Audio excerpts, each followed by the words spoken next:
Minessage ako ng Orashare at tinanong kung may purpose daw ba ang headlamp sa buhay ko. At simple lang ang sabi ko. Siyempre, oo. Alam niyo sa totoo lang, ang laki ng inggit ko kay Apo at Queen BK nung pumasok kami ng kuweba. Dahil nung mga panahon na yon, dadalawa pa lang ang headlamp namin. At ako, si Ace at si Bonito, nagtiis sa flashlight. Oo, maliwanag pa rin naman yung buhay namin nung mga pagkakataon na yon. Pero iba yung inggit namin dahil sa headlamp nila kung saan tumingin, may ilaw kagad na susunod.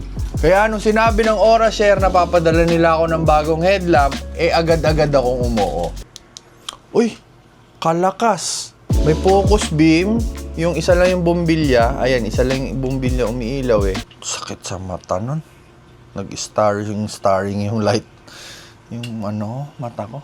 May white siya na ilaw, tapos meron din yung, may blinking.